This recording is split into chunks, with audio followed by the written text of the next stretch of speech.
के युवा समाज को सही रास्ता दिखाएं। कई बार सोशल मीडिया के माध्यम से और सामाजिक संस्थाओं के माध्यम से भी सुनने और पढ़ने को मिलता है कि करणी सेना के अंदर तो अपराधी प्रवृत्ति के लोग ज़्यादा आते हैं, अपराधी प्रवृत्ति के युवा ज़्यादा हैं। तो मैं इस समाज से भी पूछना चाहता हूं कि जितने राजनीतिक दल हैं उनमें से कौन सा एक भी ऐसा व्यक्ति बता दो जिसके चरित्र पे दाग ना हो या जिसके मुकदमे दर्ज ना हो। तो जब युवा, समाज का युवा अपराधी प्रवृत्ति से समाज की मुख्य धारा में आना चाहता है तो समाज उसके ऊपर क्यों उंगली उठाता है? समाज के जो सामाजिक संगठन है वो फिर क्यों उंगली उठाते हैं?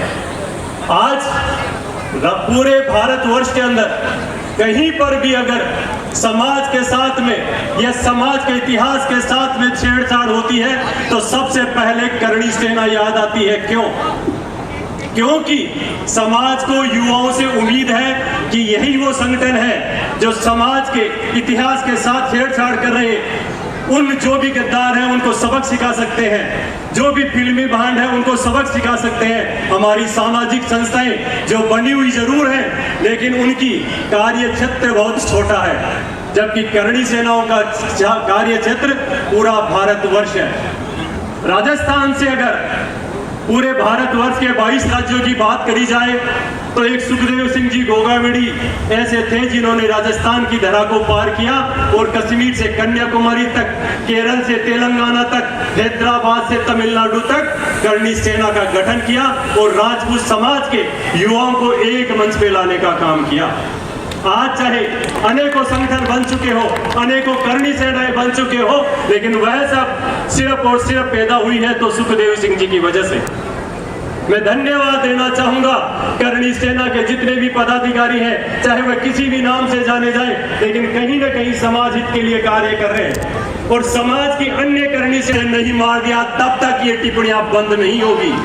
समाज बहुत बड़ा है, समाज आपके साथ में खड़ा रहेगा। मैं फिर दोहराना चाहता हूं कि राजपूत समाज किसी भी अन्य समाज के महापुरुषों के बारे में नहीं बोलता है, किसी भी धर्म के बारे में नहीं बोलता है, गलत टिप्पणी नहीं करता है, लेकिन अन्य समाज के जितने भी बाप वो है, जितने चाहे सामाजिक संगठन बने हो या वो राजनीतिक लोग हो, क्षत्रिय समाज के महापुरुषों पर टिप्पणियां करना भी बंद कर दे, वरना आने वाले समय में अब ये करणी सेनाएं राजपूत समाज का युवा माफ नहीं करेगा, सिर्फ उसको अंजाम तक पहुंचाएगा और उसका पैर भी करेगी। सारा राजपूत समाज मिलकर उनके पैर भी करेगा। राजपूत समाज बहुत बड़ा है, उसमें भामाशाह भी बैठे हैं, उसमें वकील भी बैठे हैं, उनके घर का खर्च भी चलाएंगे, सारी जिम्मेदारियां निभाएंगे। लेकिन हमारे समाज के साथ में इतिहास और महापुरुषों की छेड़छाड़ी अब नहीं होनी चाहिए।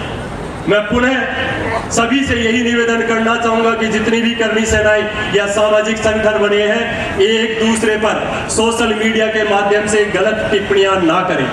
इससे कहीं ना कहीं समाज में माहौल खराब होता है, क्योंकि जो लोग अन्य समाज या संस्थाओं से जुड़े हुए हैं वह भी समाज का हिस्सा है और समाज के लिए ही कार्य करते हैं। आपको अगर करना है तो हमारे महापुरुषों के साथ में हो रही टिप्पणियों के बारे में करो। हमारे